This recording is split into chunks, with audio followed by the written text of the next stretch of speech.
Takut celaan terhadap orang-orang yang mencela ini pun menggambarkan seseorang tidak selesai dengan dirinya sendiri. Karena kalau seseorang selesai dengan dirinya sendiri, ya, maka celaan itu tidak harus jadi masalah bagi dirinya. Saya pernah bertanya di hadapan Bapak Ibu sekalian, boleh nggak orang lain mencela kita? Boleh. Dosa-dosa dia, omongan-omongan dia, pikiran-pikiran dia, boleh, terserah dia. Tapi di saat yang sama, kalau kita takut terhadap celaan, berarti kita terpengaruhi oleh orang yang mencela kita. Padahal di saat yang sama kita bisa merdeka dari celaan orang lain. Nanti kita akan bahas di pertengahan materi ini. Mari kita lihat beberapa dalil Bapak Ibu sekalian yang berkaitan dengan materi hari ini. Yang pertama, hadis riwayat Bukhari.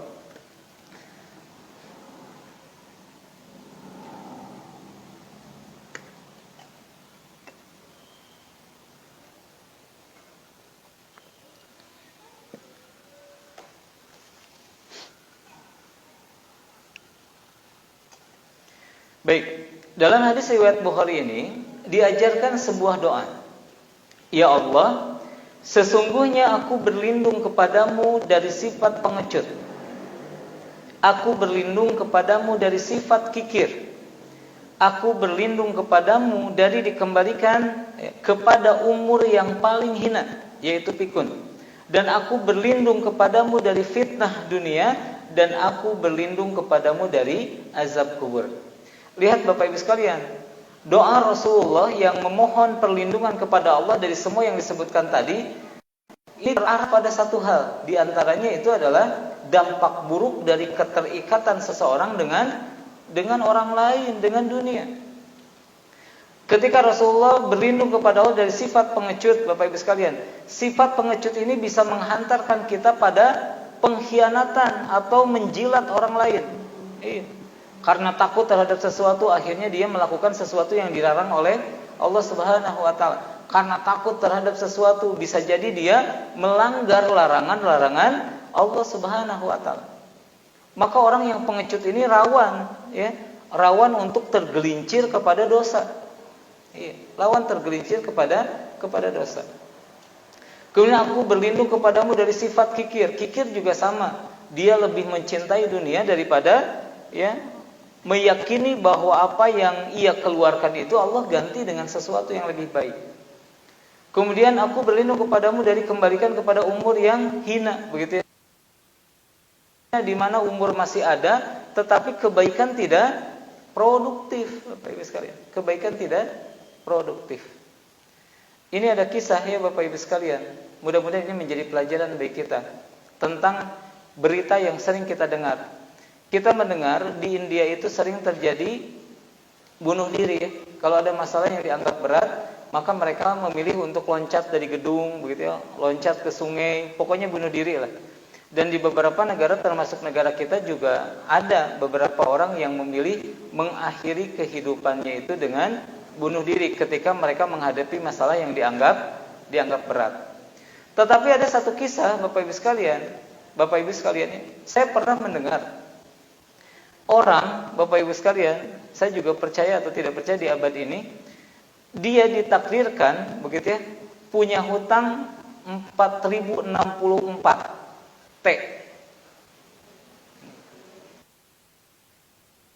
4064 T, begitu. Kebayang nggak Bapak Ibu sekalian, sama dengan hutang negara ya? Iya. Bagaimana dia bayar? Ketika punya selidik, begitu ya, ditanya kenapa tidak bunuh diri dengan masalah sebesar itu dan tidak mungkin kau dapat menyelesaikannya. Dia mengatakan bahwa ketika Tuhan masih memberikan kehidupan kepadaku, maka itu adalah sesuatu yang sangat berharga agar aku bisa memperbaikinya di akhir kehidupan.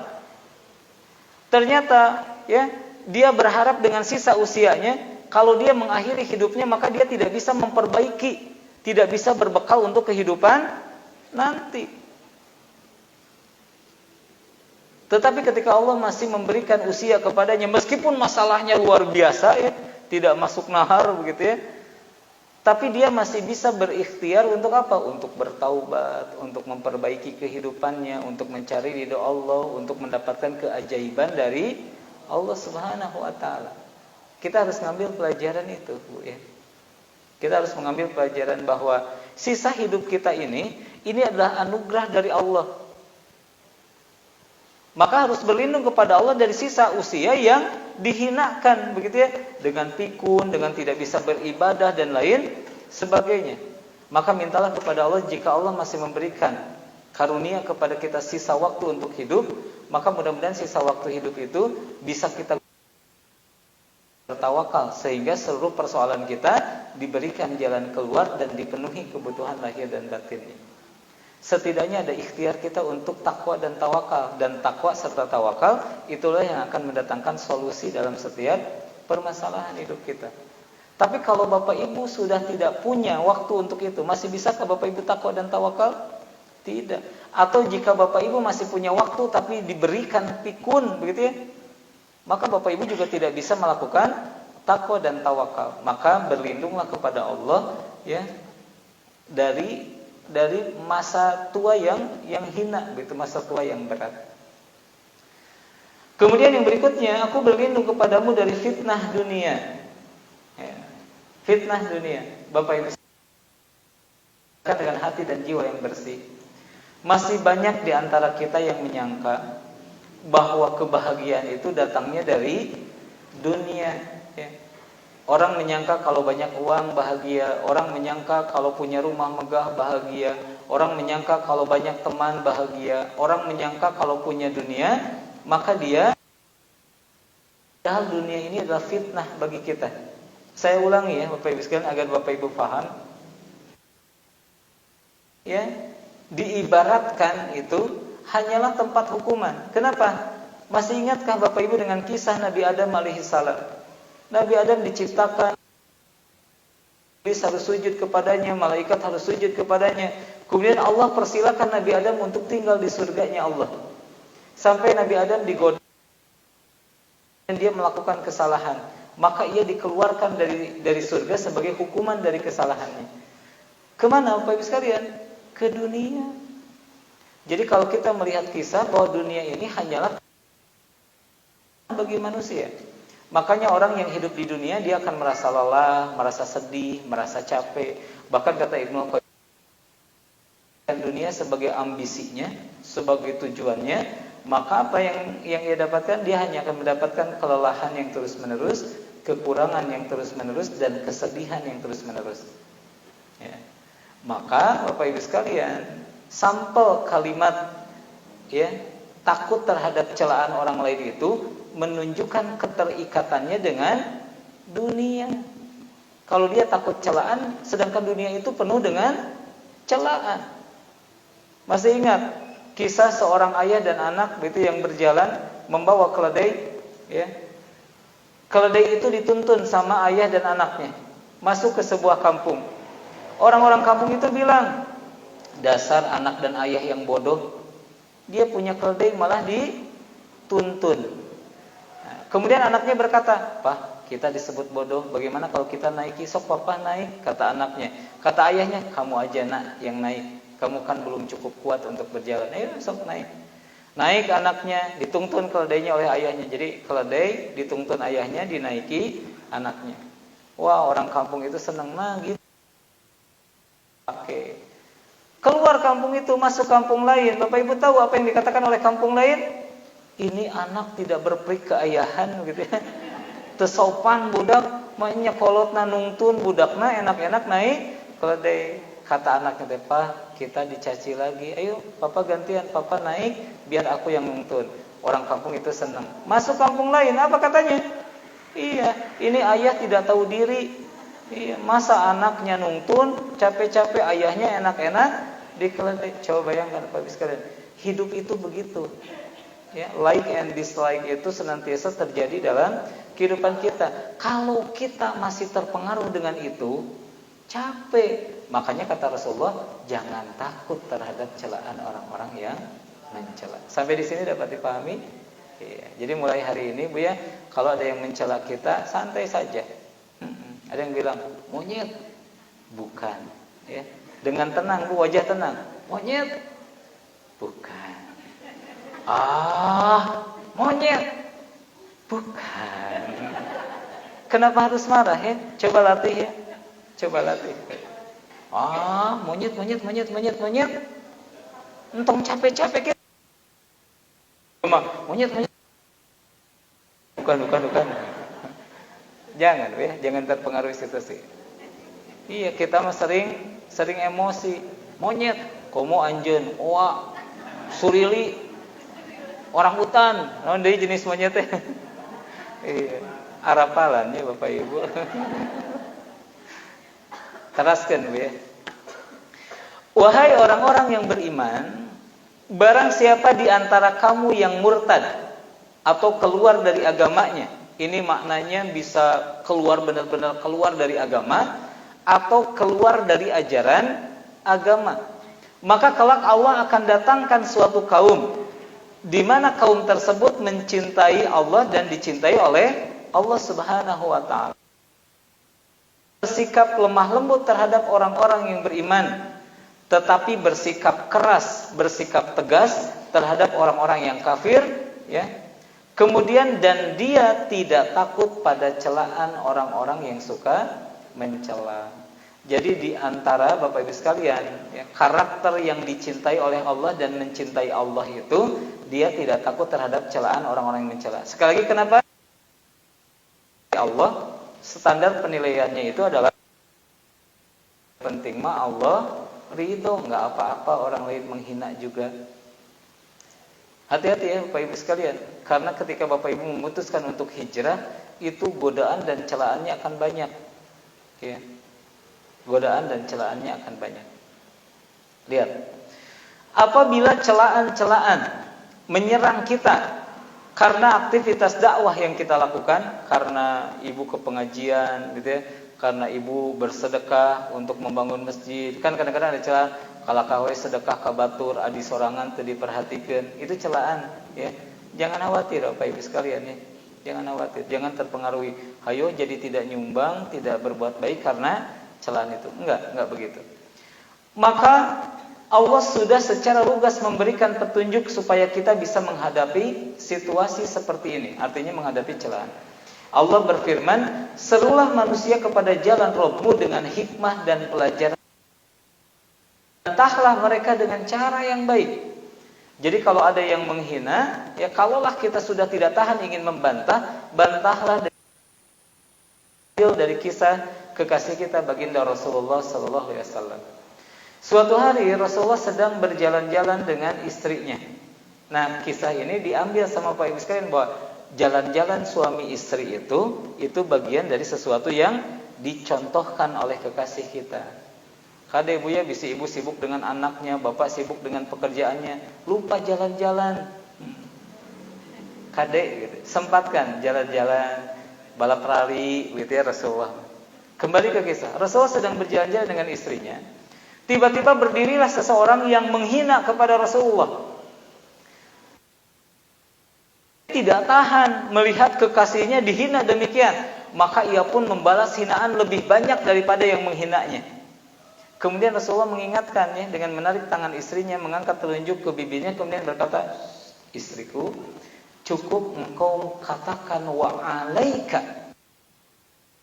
Saat kesal dihina, ibu nggak boleh balas hina. Yang paling boleh itu cukup mengatakan wa alaika, itu pun kalau sudah tidak tahan. Kamu juga monyet, kamu juga. Itu teh orang yang sudah tidak tahan. Tapi kalau sudah bisa tahan, sabar, tinggal katakan tidak saja, ya. Tinggal katakan tidak. Bantahlah mereka dengan cara yang baik. Jangan membalas hinaan dengan hinaan. Atau ada juga orang yang membalas hinaan dengan apa? Dengan laknatan, ya. Dihina kemudian rasakeun sia sing anu. Hati-hati ya Bapak Ibu sekalian. Agama Islam tidak mengajarkan itu. Ya, serulah orang-orang ke jalan Rabbmu dengan apa? Bil hikmah wa mau'izatul hasanah. Dan kalau kita harus membantah mereka, maka bantah pula dengan cara yang baik. Sesungguhnya Rabbmu, dialah yang mengetahui tentang siapa yang tersesat. Dialah yang lebih mengetahui orang-orang yang mendapatkan petunjuk. Lihat kalimat akhirnya ini, kalau kita nisbatkan ya ke hukum sosial begini. Bu, menurut ibu ya, kalau tiba-tiba saat ini di masjid ini ada seorang pemuda atau seorang pemudi berdiri, kemudian dia mencaci maki saya habis-habisan, dasar ustaz pendusta, tukang bohong, kedua, wah pokoknya mah dia mencaci maki saya habis-habisan. Punten jawab sama ibu, menurut ibu yang hina saya karena cacian atau orang yang mencacinya? Ini tadi pegang, Bu. Bedanya orang yang bereaksi sabar ketika dihina dengan yang menghina itu ada di situ. Karena sesungguhnya ketika dia sedang menghina orang, perhatikan, Allah tahu mana yang hina, mana yang mulia. Kita mah kadang-kadang sering terpengaruhi oleh orang yang menghina. Kalau ada orang yang menghina, cukup kita ketahui bahwa dia tidak bisa menjaga lisannya. Selesai. Kita jangan sampai sama dengan dia tidak menjaga lisannya. Karena apa? Sesungguhnya Robmu lebih mengetahui tentang siapa yang tersesat di jalannya. Gak usah khawatir. Jauh-jauhnya ke fitnah, Bu ya. Kalau ada orang yang memfitnah ibu, mari kita definisikan. Fitnah itu apa? Menuduh sesuatu yang kita tidak melakukannya. Misalkan ada yang menfitnah, ibu teh bapak-bapak. Fitnah, kan ya? Betul tidak? Ibu kan ibu-ibu. Ada yang nyebut ibu teh bapak-bapak. Fitnah atau fakta? Fitnah. Ibu nggak usah resah, ya. Udah jelas salah. Ini mah kadang-kadang cek saha. Ayo sok buktikan. Jadi dosa tambahan. Jangan, Bu. Jangan terpancing emosi. Kamu teh bapak-bapak, sanes istri abi mah. Ah, bapak-bapak kumaha hidup we. Terserah gitu ya. Lanjut ya. Lihat. Rasulullah SAW mengajarkan kepada kita untuk tetap bersikap berani menghadapi berbagai rintangan dan tantangan dalam dakwah. Ketika ibu hijrah meninggalkan riba, gitu, ibu harus berani, gitu, dengan berbagai resikonya. Ketika ibu hijrah ke berani. Kenapa? Kita ambil pelajaran dari kekasih kita baginda Rasulullah SAW. Bapak Ibu sekalian, Bapak Ibu tahu apa gelar baginda Rasulullah? Salah satunya yang paling terkenal, Al-Amin. Dapat, dan Rasulullah itu terkenal ya di seluruh tempat tinggalnya bahwa Amin dapat dipercaya.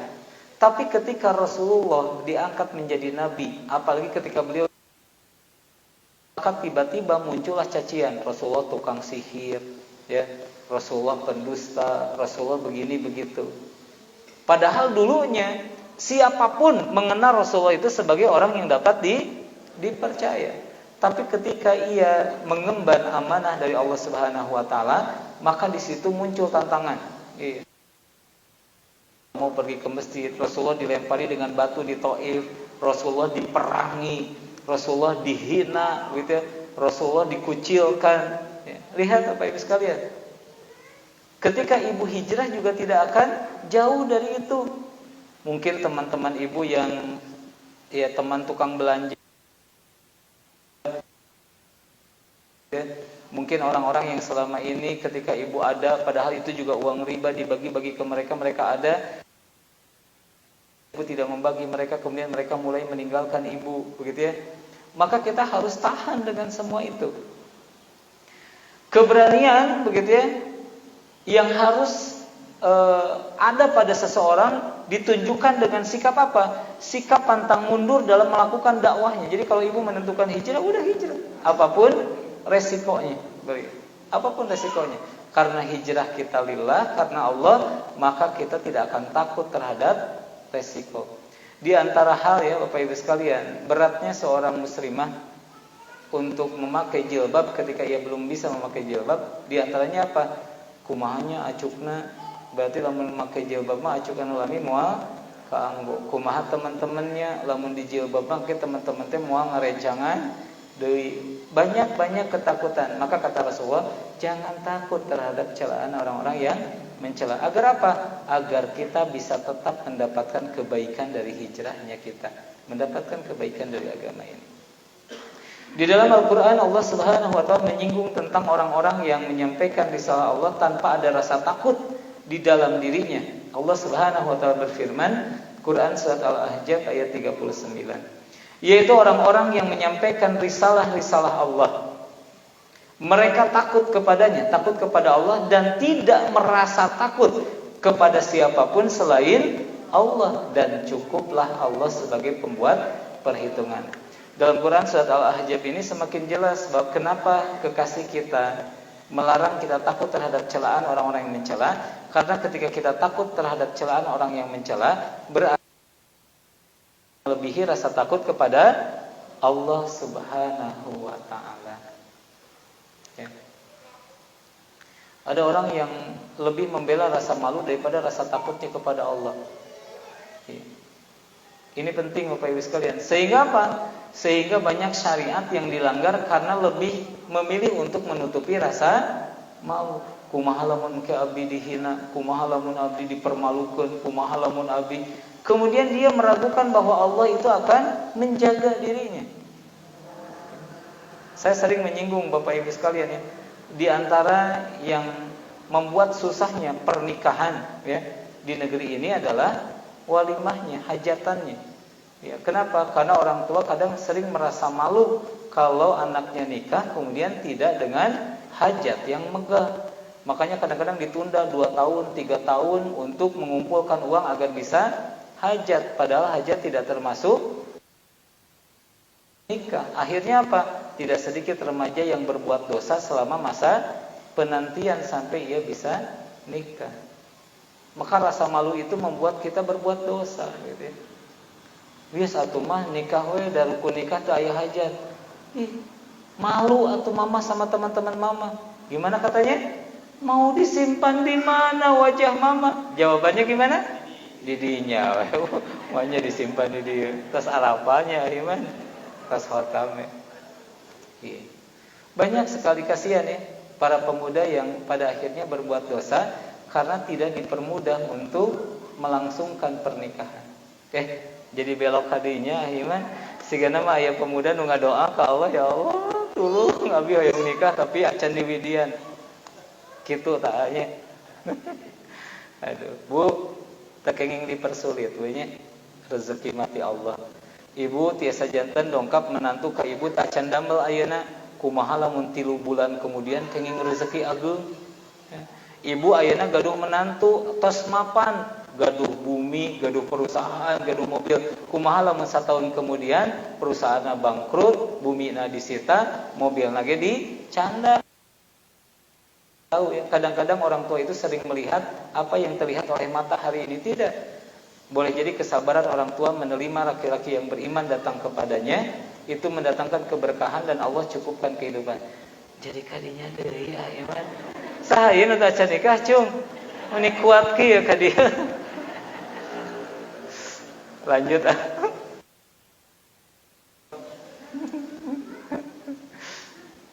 Saudaraku, maka jangan takut terhadap celaan orang-orang yang mencela. Kenapa? Karena pada dasarnya celaan itu tidak merubah apapun pada diri kita. Baik, kita mulai kuatkan diri kita dengan pembuktian. Secara prinsip, celaan itu ternyata tidak merubah apa. Ya. Kalau ada orang yang menyebut kita jelek, saya tanya ya Bu, kita jelek kemudian berubahlah warna kulit kita? Berubahlah wajah kita? Tidak ya. 1000 orang menyebut jelek ke kita, maka tidak akan berubah wajah kita sedikit pun. Ini harus diyakini ya. Seluruh keluarga ibu menyebut ibu bodoh, maka ibu tidak akan menjadi idiot karena disebut bodoh. Ah, kamu mah bodoh, kamu mah bodoh, kamu mah bodoh. Dari Aki ya sampai Incu nyebut kita bodoh. Maka kalau ibu dites IQ tidak akan turun IQ-nya. Iya, penting Bu. Kita harus selesai dulu dengan diri kita sendiri. Jadi hinaan itu tidak merubah apapun pada diri kita. Takut terhadap celaan orang lain, apa yang terjadi? Maka hati yang takut itulah yang membuat hinaan itu mempengaruhi dirinya. Seolah-olah hidup ini berakhir ketika ada orang yang menghina, padahal hinaan itu tidak merubah apapun. Ibu bapak boleh praktek ya. Ibu pulang dari sini bercermin, bapak pulang dari sini bercermin. Tatap wajah bapak dalam-dalam sama sendiri. Monyet. Kemudian bapak ibu lihat, tumbuh bulu nggak? Kalau ada yang tumbuh bulu, lapor ke saya. Ustaz, geningan ya buluan, berarti teorinya salah. Tapi kalau gening, bahwa hinaan itu tidak merubah apapun, termasuk ancaman dari orang lain. Ya. Kadang-kadang hidup kita jadi menderita karena ancaman orang lain. Bapak ibu yang ngaji tauhid, dengarkan dengan hati yang bersih, tidak akan tergores ya sedikit pun kulit kita, tidak akan jatuh sehelai pun rambut kita, kecuali kalau Allah mengizinkan itu terjadi. Tidak cukupkah kisah Fir'aun ya, seorang raja yang gagah, yang kuat, yang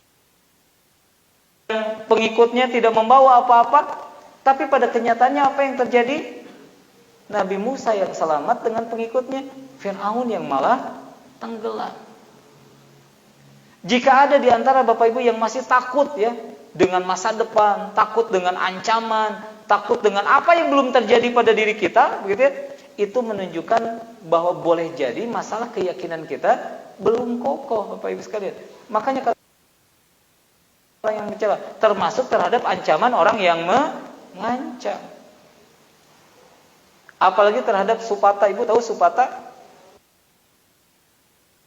Ayo. Supata, sumpah serapah ya. Orang lain misalkan sakit hati oleh kita kemudian mengatakan sing miskin. Nah, nuk itu supata teh. Ibu kan tahu teorinya bahwa doa yang berisi tentang keburukan orang lain itu tertolak. Ibu nggak usah takut, Allah didoakan. Malah ibu lebih takut kepada doa dia yang menyuruh kita miskin daripada takut kepada Allah yang bisa melindungi kita. Makanya jangan takut terhadap apa yang orang lain lakukan, termasuk celaan, termasuk ancaman. Nggak akan terjadi kalau memang Allah Subhanahu wa Ta'ala tidak mengizinkan.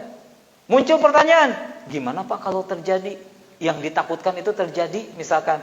Maka ketahuilah bahwa Allah akan membuat itu terjadi. Pertama, itu baik untuk kita. Yang kedua, itu pasti sesuai dengan kesanggupan kita. Saya berulang kali di hadapan Bapak Ibu sekalian mengatakan, kalau Bapak Ibu menghadapi persoalan yang berat dan beratnya persoalan, berarti Bapak Ibu masih bisa menghadapinya. Karena kalau sudah tidak bisa, pingsan. Ini Ibu Bapak teori yang benar nih. Jadi Bapak Ibu kalau berkata begini dusta nih, bohong. Alah Pak Abid itu tekiat, tapi Bapak Ibu masih sadar, berarti masih kiat. Dalam untas tekiat mah, alah Pak. Bentar deh, naon deh. Alah Pak. Lah berarti terus tekiat. Kalau Bapak Ibu, Pak Abid teh nyeri hati Abid teh, berarti masih kuat nahan. Buktinya tidak pingsan. Segitu Pak ya. Jadi Bapak Ibu jangan panik ya. Kalau ada istri Bapak datang, Pak Abi teh kuat, ku Bapak teh nyeri, Abi teh kuat. Gini ngata masih sadar gitu. Aduh. Harinya bapak-bapak ini mah.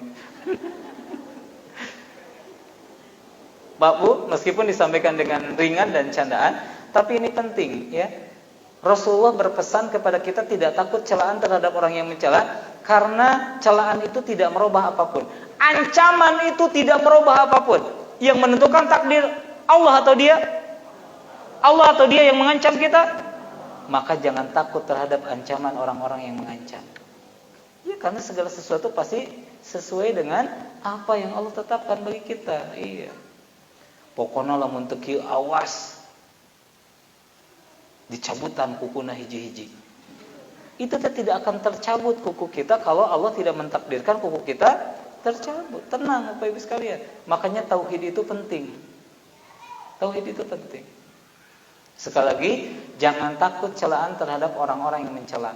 Jangan takut terhadap ancaman orang-orang yang mengancam, karena semua itu tidak merubah apapun pada diri kita.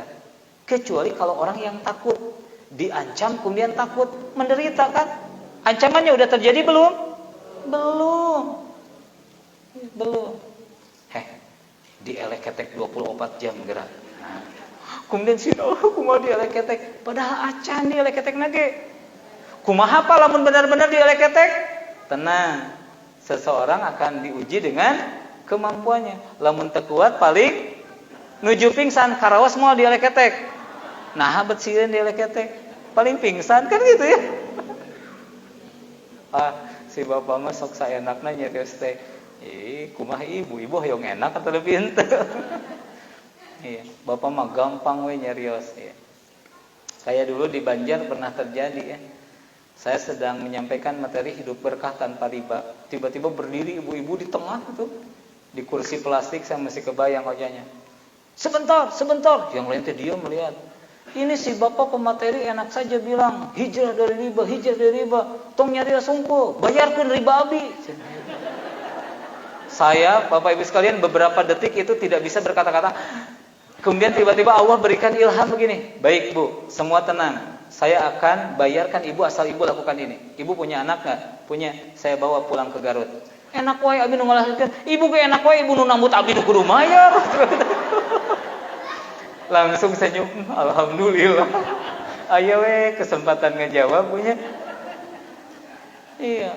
Terus kumaha tuh? Makanya Ibu duduk, selesaikan materi itu dengan dua cara, sampaikan baru dia paham.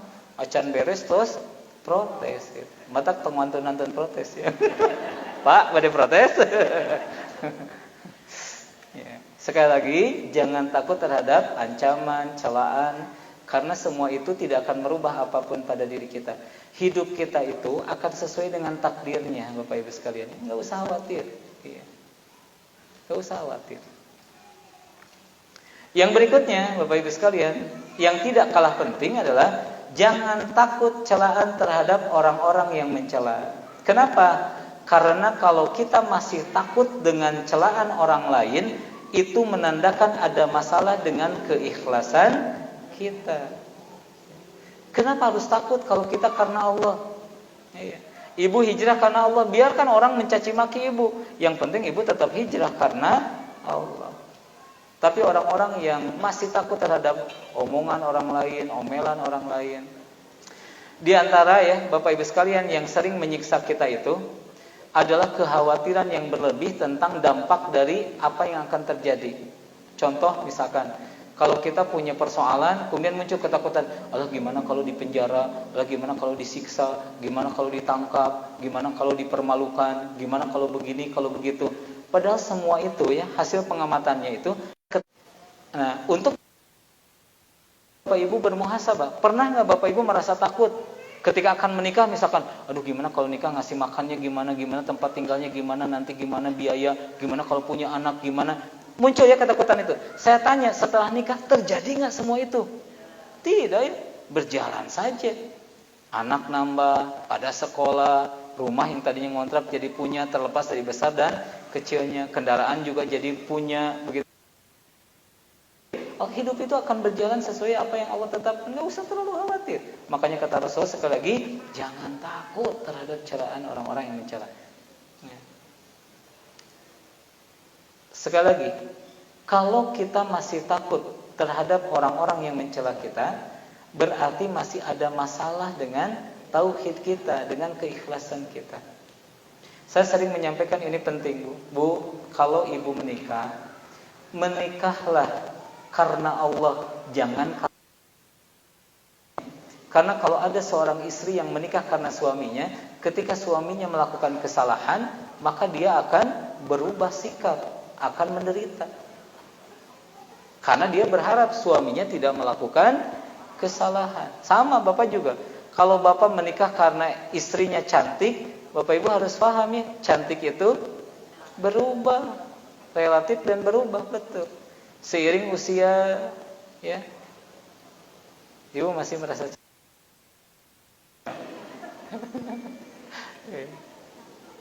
ibunya masih merasa cantik. Sekarang saya tanya ke bapak-bapak, Pak, istrinya masih cantik? Bade ngajawab henteu sieun. Aduh ancaman di jabading aya di gigireun. Bade ngajawab henteu cantik dan memang tos teu cantik gitu. Eta mah derita bapak ya.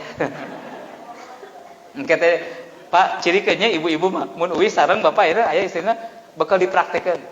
Pak, mamah cantik. Ya sok. Cirikeun ibu-ibu mah sok latah, Pak mamah cantik teh si bapak teh. Cantik. Cantik gitu. Terusan udah bilang cantik begitu, kata ibunya apa? Dasar tukang bohong. Serba salah, nyebut teu cantik, ngambek. Disebut cantik, sebut tukang bohong. Memang sama ibu-ibu mah susah, Pak ya. Hidup bapak-bapak. Ini kan harinya bapak-bapak, weh, maaf ya. Sabar ya. Ibu tidak tahu kan saya nyimpen mobil di mana? Bisa di Kempesan, Pak. Kulo ke Ustaz Acep tuh. Ayo nama hari bapak-bapak. Kan judulnya jangan takut terhadap celaan orang lain mencela. Kalau saya menyudutkan ibu, nah praktekkan ilmu ini. Ibu nggak usah takut disudutkan, biarkan saja. Kalau itu kesalahan, maka itu akan menjadi kesalahan saya. Ibu jangan mendapatkan kesalahan karena kesalahan orang lain. Ya, langsung praktek. Sekali lagi, masih takut celaan orang-orang yang mencela, artinya ada masalah dengan keikhlasan kita. Berarti kita tidak Allah dulu, tidak Allah lagi, tidak Allah terus. Buktinya apa? Masih takut dengan sesuatu selain Allah Subhanahu wa taala. Kan dari Abu Hurairah radhiyallahu an, ia berkata, Nabi sallallahu alaihi wasallam, Allah tidak memandang kepada kalian rupa kalian, juga harta kalian. Akan tetapi yang ia lihat adalah hati yang ikhlas dan amal yang sesuai dengan syariat. Perhatikan Bapak Ibu sekalian, belajarlah untuk tidak takut menghadapi apapun karena kita punya Allah Subhanahu wa taala. Oleh karena itu insyaallah akhir kajian hari ini kita akan perbanyak zikir ya Bapak Ibu sekalian. Pertama kita akan memperbanyak ucapan la haula wala quwata illa billah sambil Bapak Ibu resapi bahwa kita itu tiada daya, tiada upaya kecuali apa yang Allah izinkan. Pahami materi hari ini bahwa hinaan, sikap orang lain sebetulnya tidak merubah apapun pada diri kita. Ya. Hidup kita akan berjalan sesuai dengan apa yang Allah tetapkan. Jangan khawatir begitu. Kemudian nanti kita akan sempurnakan ya dengan doa Nabi Yunus, la ilaha illa anta subhanaka inni kuntu minadz dzalimin. Saat itu ibu bapak akui bahwa yang sering menjadi persoalan dalam hidup ini karena kita sering menghina kita mengizinkan hati kita untuk sakit. Mulai hari ini jangan mau sakit karena orang lain, Pak ya, rugi. Orang lain yang melakukannya, kenapa kita yang sakit? Kelola hati kita, yakini begitu ya, bahwa ada diri kita sendiri. Orang hinaan tidak merubah apapun, tapi kadang-kadang kita sering sakit hati dengan hinaan. Orang ancaman tidak merubah apapun pada diri kita, tapi kadang-kadang kita jadi ya tidak produktif dalam hidup karena adanya ancaman. Enggak, sebelum terjadi fa idza azamta fatawakkal. Sebelum terjadi sempurnakan tekad, niat, ikhtiar. Kalau ada yang mengancam Bapak Ibu, bunuh saya, misalkan gitu ya. Maka Bapak Ibu sekalian sebelum dia benar-benar membunuh Bapak Ibu mending beramal sebanyak-banyaknya. Jangan takut jadi tidak beramal. Takut yang bunuh, takut ini kenapa? Karena akhirnya kita tidak produktif. Mumpung masih ada kesempatan sebelum bunuh itu datang gitu ya, mending kita beramal karena bunuh itu belum tentu datang. Ancaman itu, ketakutan itu 94% tidak terjadi. So, kita kaji dengan tauhid. Ada orang yang mengancam Bapak, bunuh gerak. Apakah Bapak akan terbunuh kalau usia Bapak belum habis? Tidak. Ya. Kalau ada orang yang mau bunuh kita, kemudian usia dia yang habis duluan, maka yang akan meninggal dia, Bapak Ibu sekalian. Karena meninggal itu bukan karena bunuh-bunuhan, tapi meninggal itu karena habis usia kita yang ditetapkan oleh Allah Subhanahu wa taala.